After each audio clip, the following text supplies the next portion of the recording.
ধরনের মরণ হয়ে দাঁড়াইছে। ওই ফেনী এলাকার মধ্যে, নোয়াখালী এলাকার মধ্যে, কুমিল্লা, বিবেরিয়া বিভিন্ন এলাকার মধ্যে আমরা তাকাইয়া দেখেছি। আমরা বলি উজান দেশের পানি, আসলে উজান দেশের পানি বলতে ভারতের পানি। আমার ভাইরা, যদি কোনো মানুষ মনে করে ভারত আমাদের বন্ধু, এই কথাটা 100% ভুল। ভারত কখনো আমাদের বন্ধু হতে পারে না। আমাদের যখন যেটা প্রয়োজন হয় আমরা তখন সেটা পাই না। আমাদের যখন পানির প্রয়োজন হয় আমরা তখন পানি পাই না। যখন পানি না লাগে তখন আমরা পানি পাই। কি বলেন, ঠিক কিনা? যখন আমরা চাই সেটা পাই না।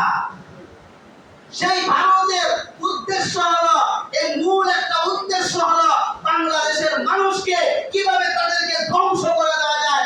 পানি দিয়ে মারবে, তাদেরকে ভাতের কষ্ট দিয়ে মারবে, তাদেরকে সান্তার করে দেওয়ার জন্য ভারত এমন ভাবে একটা গুন্ডির ভিতরে ঢুকছে যে কিভাবে তাদেরকে ষড়যন্ত্র করে ধ্বংস করে দেওয়া যায়। দেখেন আমাদের নোয়াখালী এলাকার মধ্যে, আমাদের ফেনীতে, এরপরে কুমিল্লা, বিভিন্ন জায়গার মধ্যে দেখা যায় এত পানি হঠাৎ করে আসলো থেকে, হঠাৎ করে প্রত্যেকে আসলো, হঠাৎ করে এমন ভাবে পানি চলে আসছে, পুরা এলাকা পানি আর পানি হয়ে গেছে। মানুষের ঘর বাড়ি পানির নিচে চলে গেছে। মানুষ হাহাকার, চিৎকার, শুধু কান্নার আওয়াজ আর কান্নার আওয়াজ। বলুন, এই গজব যদি আমাদেরকে ধরে, কি বলেন, আমরাও তো চিৎকার করবো, কি করবো না? তারা কষ্টের মধ্যে পড়ছে, আমাদের শরীরের মধ্যে লাগার কথা। তারা আমাদের ভাই, মুসলমানের ভাই, তারা কষ্টের মধ্যে পড়ছে। সন্তান নিয়ে কষ্টে আছে, ছেলে নিয়ে কষ্টে আছে, মেয়ে নিয়ে কষ্টে আছে, ঘর বাড়ি নিয়ে কষ্টে আছে, পানির নিচে তলাইয়া গেছে, এত কষ্টের মধ্যে আছে। আমাদের অন্তরের মধ্যে কষ্ট লাগে তাদের অবস্থা দেখা বলে। এই জন্য ভাইরা আমার, কোন মানুষ যখন পানির নিচে চলে যায় আর পানির নিচ থেকে যখন উপরের দিকে উঠে,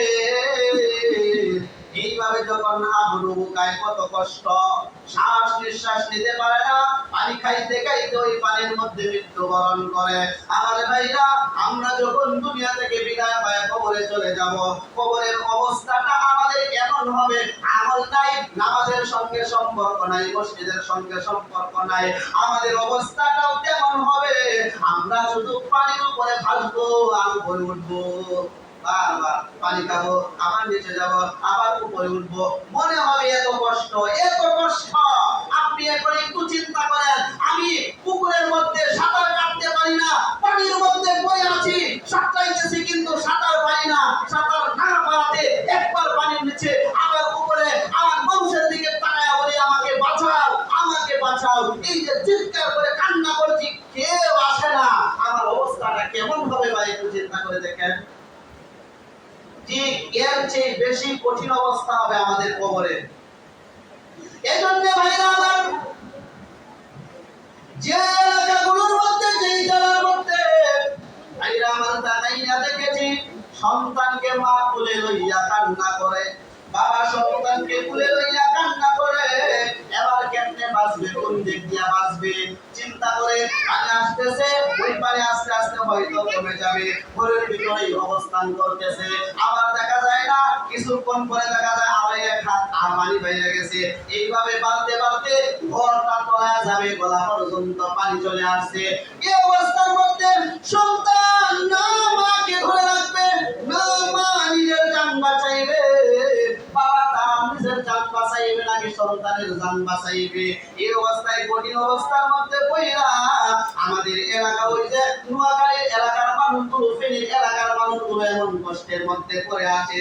পানির ঢেউ আইসা মানুষগুলোকে বাসায় নিতেছে, সন্তানের সামনে বাবা বাইসা যাইতেছে, বাবার সামনে সন্তান বাইসা যাইতেছে, ধরতে পারতেছে না, কারণ ক্ষমতা নাই, পাওয়ার নাই।